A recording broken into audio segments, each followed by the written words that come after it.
시편 138편입니다. 시편 138편 1절부터 3절까지의 말씀을 같이 보기 원합니다. 시편 138편 1절부터 3절까지의 말씀입니다. 1절을 제가 읽고 2절을 여러분들께서 읽어주시고요. 3절을 다 함께 읽도록 하겠습니다. 하나님의 말씀입니다. 내가 전심으로 주께 감사하며 신들 앞에서 주께 찬송하리이다.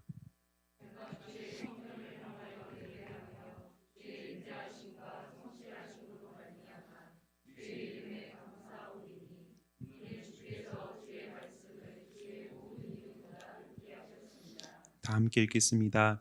내가 간구하는 날에 주께서 응답하시고 내 영혼에 힘을 주어 나를 강하게 하셨나이다. 아멘. 오늘 이 시는 다윗이 하나님 앞에 감사함으로 드리는 감사시의 한 편입니다. 다윗의 그 시편의 수많은 그 고백들을 우리가 한 편 한 편 이렇게 찾고 읽어보면은 시련 가운데 하나님을 찾고 고통 가운데 절규하며 그분께 나아가는 시들이 있는 반면에 또 그와 아주 비슷한 분량으로 다윗의 수많은 시들 중에는 감사함으로 하나님 앞에 올려드리는 찬양의 시들도 우리는 발견하게 됩니다. 오늘 시가 바로 그런 감사로 주님을 찬양하는 시다라고 할 수 있겠지요. 여러분과 저의 삶에 감사가 있습니까?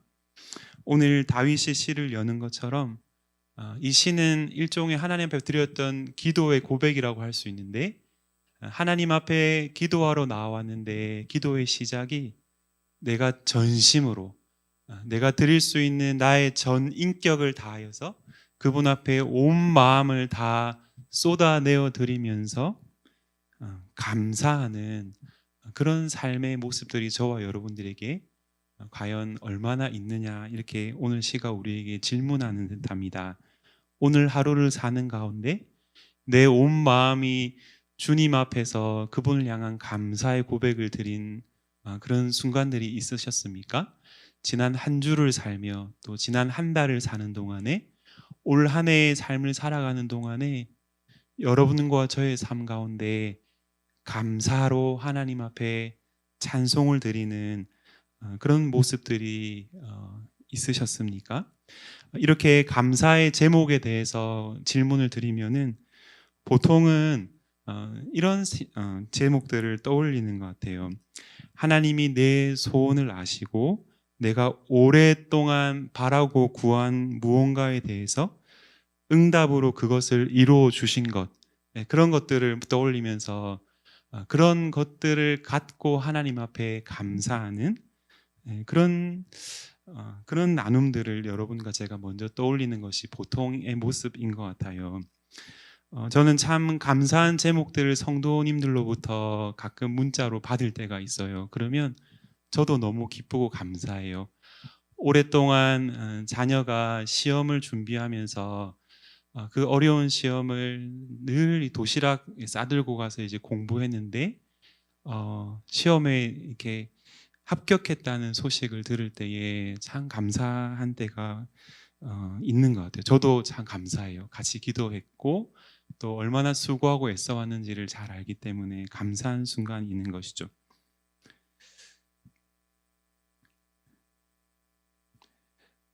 그리고 자녀의 삶 가운데 어려운 위기들이 잘 해결되었다는 소식을 들을 때에 저 역시도 너무 감사한 그런 마음이 들 때가 있어요. 그런데 여러분들, 목회자의 삶에는 참 그 감사의 제목과 또 어려운 시간을 통과하고 있는 성도들의 그 제목들을 듣는 게 딱 반반인 것 같아요. 좋은 소식을 들려주시는 성도들이 반 정도 있으면 지금 이 시기 동안에는 어려운 환난을 통과하고 있는 성도들의 제목도 들을 때가 있거든요. 그래서 동일하게 똑같이 1년이 넘는 시간 동안에 시험을 준비하고 그렇게 1차, 2차 시험까지 잘 난간을 이겨왔는데 마지막 그 면접 시험에서 잘 안 돼서 이렇게 떨어졌습니다. 이렇게 나눔 들을 때에 부모님의 그 마음의 깊은 참 탄식 소리가 제 마음에 들리는 것 같이 여겨져서 저도 마음이 동일하게 힘들고 어려운 시간들을 겪을 때가 있다라고 하는 것이죠. 남편의 회사가 어려움을 겪고 있어서 너무나 고통스럽고 기도를 부탁드립니다라고 말씀하시는 성도의 제목을 들으면 저도 동일하게 어려운 순간이 있다라고 하는 것이죠. 실은 이런 구체적인 응답의 어떤 그 손에 잡히는 그런 내용들만 가지고 우리가 하나님 앞에 감사의 제목을 찾는다고 하면은 항상 감사한 것 반, 아직 늘 모자라서 이것 더 필요해요라고 말할 수밖에 없는 상황들이 함께 존재하는 것이 우리의 감사에 대한 일반적인 반응일 수 있는데, 그런데 오늘 다윗은 무엇을 하나님 앞에 감사하고 있습니까? 지난 시간에도 지지난 시간인가요? 116편의 1절을 나눌 때에 이런 고백을 저희가 함께 나누지 않았습니까? 여호와께서 내 음성과 내 간구를 들으심으로 내가 그를 사랑하는도다. 시인은 하나님께로부터 오는 그 구체적인 기도의 응답으로 내 손에 딱 쥐어진 어떤 무엇 때문에 감사하기를 원한다, 그렇게 말하는 게 아니라 기도를 듣고 계시는 하나님 그분의 존재하심과 또 그분이 내 삶을 향해서 얼마나 선하신 분이시라는 사실을 생생하게 누리고 맛보는 그 감격이 시인에게 있어서는 감사의 1번이었다라고 하는 것이죠. 다윗의 삶은 그가 구한 바 기도 제목들이 성취되는 것보다 자기의 기도를 들으시는 그분과 누리는 관계로 말미암는 기쁨, 그로 인한 감사가 감사의 더 1번 제목이 되었다라고 하는 것이죠. 오늘도 마찬가지인 것 같아요. 3절에 보시면요, 내가 간구하는 날에 주께서 응답하시고 내가 구할 때에 하나님께서 내 기도를 들으시고 계시다는 사실, 그리고 하나님 그분이 나에게 지금 그 기도를 듣고 리스판스, 이렇게 반응하고 계시다라고 하는 그 사실이 지금 자기의 삶 가운데 지금 누려지고 경험되고 있다는 사실, 하나님 그분 자체로 인해서 하나님 그분이 계시고 나를 향한 크신 사랑으로 나와 함께 하신다는 사실로 인해서 그는 감격하며 감사하는 사람이었다라고 하는 것이죠. 어떠한 방식으로든지 하나님이 내가 정말 알 수 있는 그런 방식으로 내 삶에 지금 답을 주고 계신다는 사실로 인해서 다윗은 감사하고 있는 것입니다. 얼마 전에 기도 스터디를 제가 가을 동안에 쭉 하고 있는데 이제 이번 주에 마치게 되어요. 그런데 그 기도 스터디를 하는 가운데 기도에 대한 우리가 생각하는 일반적인 오해가 있는데 2가지 정도로 그렇게 설명을 하더라고요. 그 책에서 하나는 기도를 자판기와 같이 여기면서 기도 생활을 하는 거예요. 자판기 가면 이제 동전 딱 넣으면 원하는 거 그대로 딱 튀어나오지 않습니까?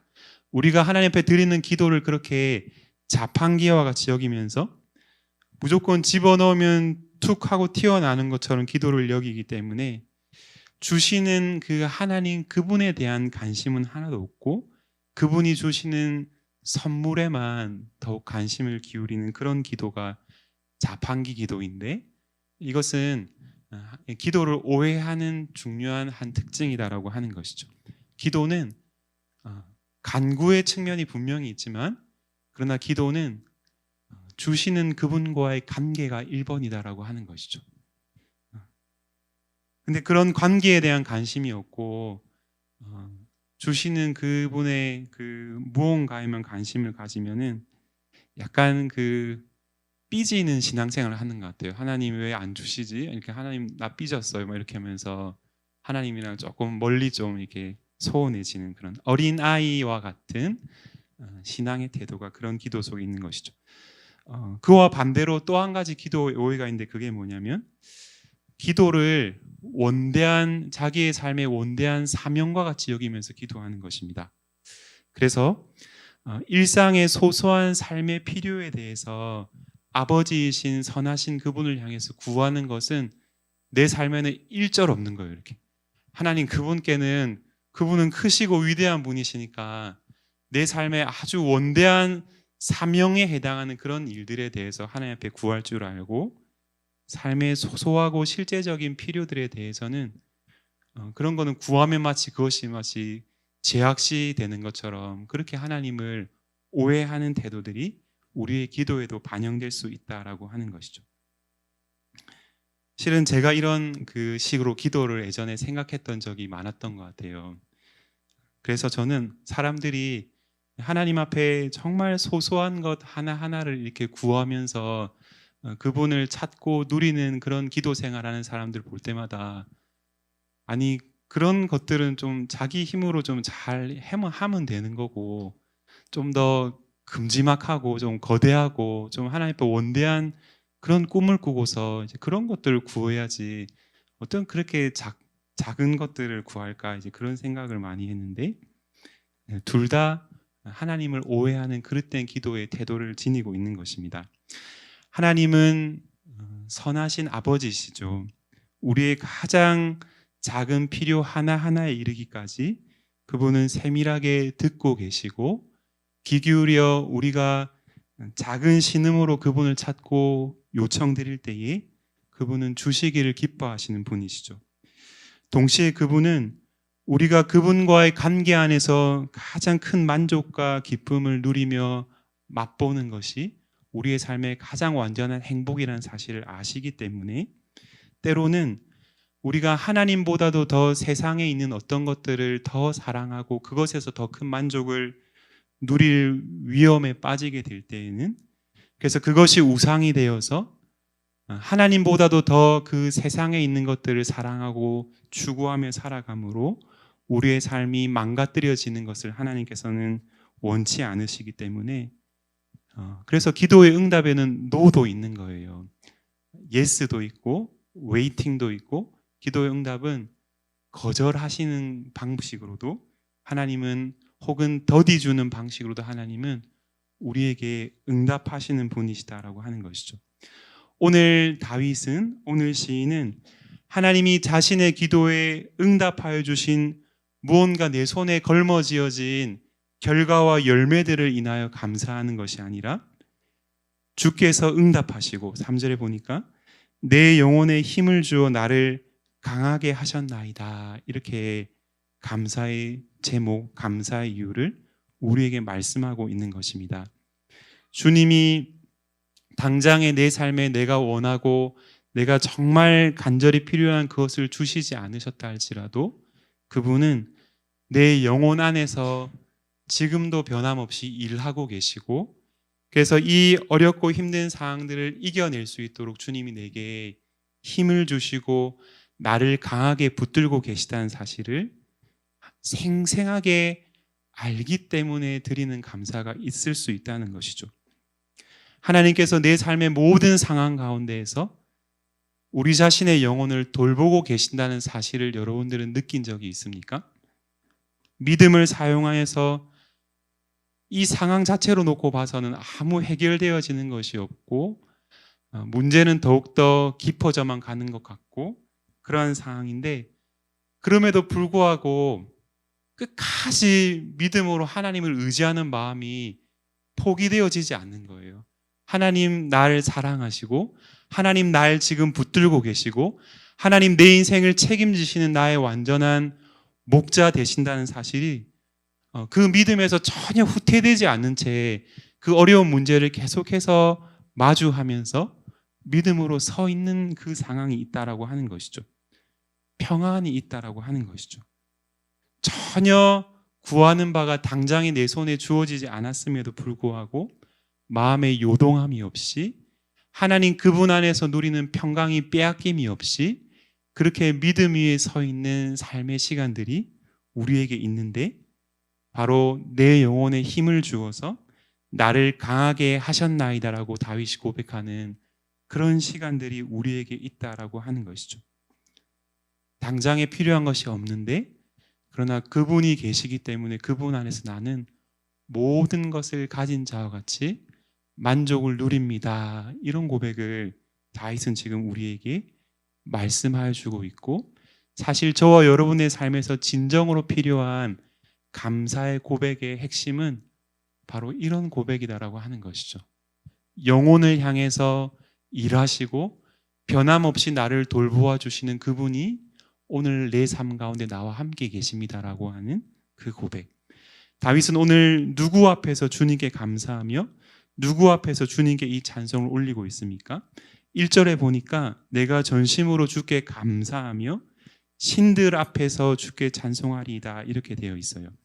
이 1절에 신들이라고 번역된 단어는 학자들에 따르면은 천사들 혹은 천상의 하나님 나라의 백성들을 의미하는 표현으로 우리 신들이라 하는 표현을 쓸 때가 있는데, 그런데 다른 용례들도 있습니다. 특별히 오늘 4절과 대꾸를 이루는 표현으로 보아서 4절에 세상의 모든 왕들이 주께 감사할 것은 이렇게 되어 있는데, 세상에 힘을 지닌 권력자들, 이 사람들도 이제 신들이라고 표현할 때가 있다는 것이죠. 혹은 이방의 우상 신들을 의미하는 단어로 이 신들이라고 하는 말을 쓰는 경우가 있다라고 하는 것이죠. 우리는 보통 세상에 힘을 가진 자들 앞에 서면은 자연스럽게 이제 위축되고 머리를 조아리게 되고 또 도움을 구하게 되죠. 힘 있는 자들 앞에 서면은 자연스럽게 자신을 낮추고 이렇게 뭔가를 이제 요청하는 자세가 기본적으로 우리에게 있게 된다라고 하는 것이죠. 1차적으로 그러지 않을 때에 우리에게 마치 그들이 피해를 입힐지도 모른다는 그런 생각을 하기도 하고, 혹은 그런 힘 있는 자들 곁에서 뭔가 하나라도 더 얻어볼까 하는 그런 마음의 심리를 우리는 다 가질 수 있다라고 하는 것이죠. 이방 우상 신들의 특징이 무엇입니까? 이 우상에게 바쳐지는 제물의 특징은 철저하게 give and take라고 할 수 있어요. 이방의 우상 신들을 향해서는 그 신들이 원하는 그 제물을 드리고서 또한 동시에 그렇게 제물을 드리는 자가 원하는 것을 동시에 구하여 얻어낸다라고 하는 것입니다. 바알 우상을 숭배하였던 사람들은 자신들의 농사에 필요한 비를 내려주기를 원하는 마음으로 제사를 드렸죠. 아세라 우상을 섬길 때에는 다산의 상징인 그 신에게는 자녀를 구해서 제물을 바침으로 실은 원하는 것을 얻기 위해서 그렇게 드릴 뿐이지 사실 그런 신들과는 인격적인 관계와 사랑의 교제를 누리는 것은 없다라고 하는 것입니다. 다만 있다면 두려워하면서 그 이방의 우상 신들로부터 혹시나 나에게 피해가 가해지지 않을까 하는 마음으로 두려워하면서 혹은 자기가 원하는 바 탐욕을 취하기 위해서 뭔가를 드리는 것이 바로 이방의 우상 신들 앞에서 우리가 드리는 태도라고 하는 것이죠. 그런데 오늘 다윗은 그렇게 세상을 섬기고 또 세상에 있는 수많은 신들을 예배하는 바로 그 수많은 세상과 사람들 앞에서 그 신들 앞에서 그는 그 신들을 섬기는 세상을 거슬러서 주님을 섬기고 주님을 찬송하고 성전을 향하여서 하나님 그분을 예배하는 삶을 살겠다라고 지금 결단하고 결심하고 있다라고 하는 것입니다. 사실 이 땅을 살아가는 모든 사람들은 심지어는 무신론자들이라고 할지라도 다 무언가를 예배하고 섬기며 숭배하며 살아가고 있음을 우리는 잘 알고 있어요. 세상 수많은 사람들이 돈을 사랑하고 돈을 섬기죠. 그 돈에 이제 저희가 보통 그 세종대왕보다 신사임당을 더 좋아하지 않습니까? 왜냐하면 5만 원짜리가 만 원짜리보다 더 힘이 있기 때문이에요. 5만 원으로 우리가 얻을 수 있는 것이 1만 원을 갖고 우리가 얻을 수 있는 거 훨씬 크고 많죠. 사람들은 다 뭔가를 섬기고 예배하며 살아가요. 제가 예전에 새벽 기도 준비하느라 이제 새벽에 일어나가지고 제가 이제 찬양 틀어놓고 이렇게 하려고 이렇게 보니까 새벽에 유튜브에 동시 접속자가 4,000명이나 되는 그런 그 유튜브 채널이 하나 있더라고요. 그게 뭐냐면 손흥민이 나오는 축구를 그냥 보여주는 그런 유튜브가 아니라 그 축구를 입으로 중계해주는 그런 방송에 4천 명이나 들어와 있더라고요. 그러니까 손흥민 방송을 직접 시청하는 것도 아니고 그 방송에 대한 해설을 듣는 그 유튜브 방송에 4천 명이나 되는 사람들이 새벽에 깨어나서 그것을 보면서 이렇게 막 같이 열광하는 거예요. 이렇게 골을 넣으면 막 환호성을 지르고, 그리고 그 해설하는 방송에 헌금도예요, 헌금. 그러니까 그 해설하는 사람에게 이렇게 뭐 별풍선인가요? 뭐 그런 거를 막 주는 거예요, 이렇게. 그럼 해설을 잘하면 이렇게 그렇게 찬사를 주고 그러는 거죠. 바로 그때 이제 제가 분당 우리 교회 새벽기도 참석자를 보니까 1,000명이 안 되더라고요. 세상 사람들은 밤에 잠을 이루지 못할 정도로 열광하며 그것에 도취되어서 기쁨을 누리며 그 안에서 가장 큰 만족을 누리는 것 같은 예배 드리는 행위를 그런 것들에 다 쏟아내면서 하고 있다라고 하는 것이죠. 오늘 시인은 그러한 세상의 만족과 세상의 즐거움과 세상의 기쁨을 우리에게 가져주는 모든 이방의 우상 신들 앞에서 예배드리고 제사드리고 찬송하는 모든 일체 행위들을 그는 하지 않겠다, 뒤로 하겠다라고 하면서 자신은 주님을 향해, 여호와 하나님을 향해 찬송과 또한 성전을 향하여서 그 여호와 하나님을 향한 예배드리는 삶으로 자신의 삶을 드리기를 결단하고 있다라고 하는 것입니다. 세상의 우상신들은 탐욕과 쾌락을 추구하는 데 있어서 우리와 일치되기 때문에 거룩함과 거리가 먼 그런 신들이라고 한다면은 거룩한 언약궤와 성도에 임재하시는 거룩한 하나님은 바로 어쩌면 우리의 본성을 거슬러서 그분은 거룩함으로 예배를 받으시기 합당하신 분이다라고 하는 것이죠. 그곳에서 2절에 보니까 시인은 주의 인자하심과 성실하심으로 말미암아 감사의 예배를 드리겠다라고 고백하고 있는 것입니다. 시인이 지금 감사드리는 것은 하나님 그분의 존재하심, 그리고 그분의 존재하심이 우리의 삶에 누려지는 방식이 무엇입니까? 바로 그분의 성품이 우리의 삶에 깨달아지고 발견됨으로 말미암아 그분을 누리고 그분을 감사하게 되는데, 주의 인자하심과 성실하심으로 말미암아 감사의 예배를 드리겠다라고 고백하고 있는 것이죠. 2절의 하반절을 보시면요, 이는 주께서 주의 말씀을 주의 모든 이름보다 높게 하셨음이라 이렇게 말씀하고 있어요.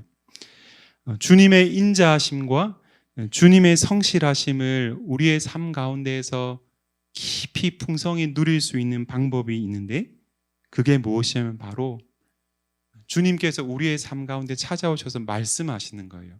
그리고 주님께서 그 말씀하신 그 말씀이, 여기 다른 본문에 보면 이 말씀을 주의 약속이라고도 번역을 하는데, 우리의 삶에 약속이 되어서 하나님께서 우리의 삶을 그 고난과 아픔과 환난을 통과하는 가운데 그 말씀을, 약속을 성취해 가시는 과정을 우리가 생생하게 눈으로 보게 하시는 방식으로, 맞아, 하나님 그분은 내 삶에 인자하신 분이셔.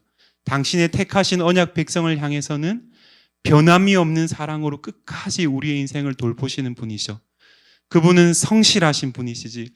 그분은 한 번 하신 말씀을 절대로 잊어버리지 않으시고, 저와 여러분들은 때때로 약속의 말씀 바꿔서 잊어버리기도 하고, 또 사람들을 향해서 막 이렇게 말을 많이 하고 나서 그 말을 잊어버릴 때도 있잖아요. 그런데 그분은 신실하고 성실하신 분이시기 때문에 말씀하신 그것을 반드시 이루시는 분이시라는 사실, 그리고 그것으로 말미암아서 주의 말씀을 주의 모든 이름보다 높게 하셨음이라, 높게 하셨기 때문에 주의 인자하심과 성실하심을 내가 감사하겠나이다, 이렇게 고백하고 있는 것이죠. 여기 주의 모든 이름이라 그랬을 때 이 이름은 실은 하나님의 여러 가지 다양한 속성들을 그 이름 속에 넣어서 반영하지 않습니까? 그런데 하나님의 그 완전성에 해당하는 수많은 속성들 가운데에서 특별히 주님의 말씀이 우리에게 주어져서 주님의 말씀이 우리의 삶 가운데 실제적으로 성취됨으로 말미암아 주님이 가장 높으신 분으로 드러나게 될 것이다. 이렇게 시인은 말씀하고 있는 거예요. 여기 높게 하셨음이라라고 하는 이 말씀은 영어로 magnify라고 하는 단어를 사용하는데요. 이 magnify라고 하는 말은 마치 우리가 그 작은 물체가 있을 때 그 작은 물체에 돋보기를 갖다 대면은 그 작은 물체가 아주 크게 보이지 않습니까?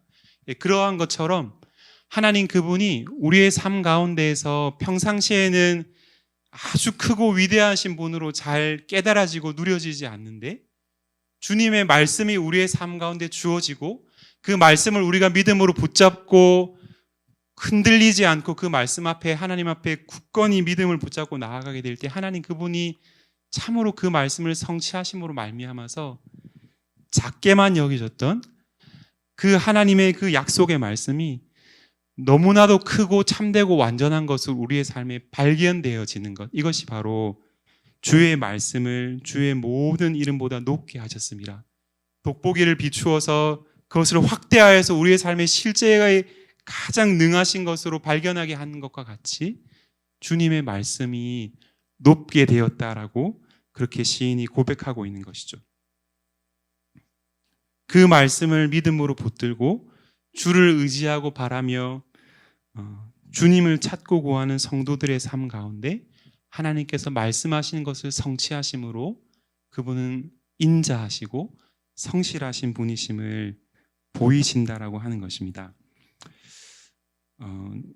수능 시험을 앞두고 있는 자녀들을 위해서 제가 이제 지난 주일부터 자녀들을 위해서 기도하는 시간을 갖고 싶어서 지난 주일에 이제 구역장님들과 함께 매일매일 성경 한 구절씩을 나눔해 드리고 또 자녀들과 함께 기도하는 시간을 갖고 있는데요.